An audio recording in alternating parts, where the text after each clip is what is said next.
Vanhu vakawanda vanowanzobvunza kuti kosei zvichidaro kuti vakadzi vakawanda havana dambudziko nekuroorana nemurume agara atori nevana vake kudhara, asi varume vakawanda havadi kuroora mukadzi agara ane vana vake, vatinoti masingle mothers.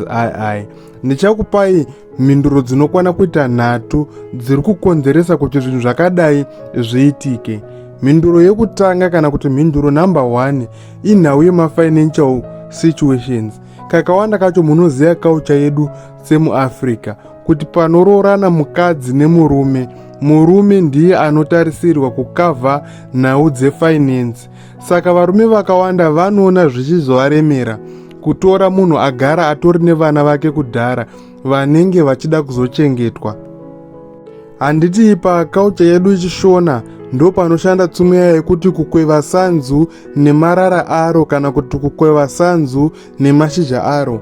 Saka mumweni murume anogona kuona zvichimuremera kuti atore mukadzi upo hapati vana vanenge vachida kuzopuwa zvekudya, kupfekedzwa hembe, kuendeswa kuchikoro and also kuzokavha mamedicals kana pakazoita munhu anenge arwara.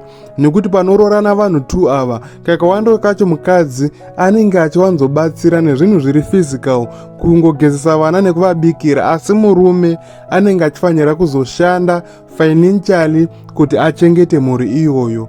Saka pamwe pacho kunyange murume aine rudo kana kuti achitoda single mother iyoyo nemwoyo wake wese, vamweni vanogona kuzoregedza kuroora munhu iyeye nenhau yekuti anenge achizeza kuti haazokwanisi kuchengeta vana ivavo, zvinoita kuti azonzwa mwoyo wake wakasununguka kuti vana ava ndiri kuvachengeta zvakakwana sababa vakakwana. Saka mumweni akakalkuleta homwe yake anogara aregedza nenhau yefinancial situation. Reason number 2 kana kuti chikonzero chechipiri ndechekuti pamasituation akaita seaya, varume vane inonzi unfair advantage over women, kana kuti vane advantage yavainayo isina vakadzi. Advantage yacho ndeyekuti vakadzi vakawanda kudarika varume, zvamunotoziva imimi. Saka principles esupply nedemand amadzidza kuchikoro anoshanda zvakare pasituation yakaita seiyi yekuti murume akada akaenda kunotsvaka kamusikana kechidiki kasina mwana ari kukwanisa kukaona achitokaroora. Dai kuri kuti vakadzi vashoma zvaizova pachena kuti aizongotora hake iyeye, nekuti anenge achitaura kuti ndatombomuwana hangu mukadzi wacho, regai ndimutore. Saka the fact yekuti ane maoption akawanda ekusarudza ende vasikana vacho vechidiki vasitorina mwana anenge atori willing kudanana nedhara iroro chero riine mwana. Saka zviri kupa varume maoption kana kuti unfair advantage yekuti vaite mavara ekusarudza zvavanenge vachida. Reason number 3 kana kuti chikonzero chekupedzisira ndechenhau yema-insecurities.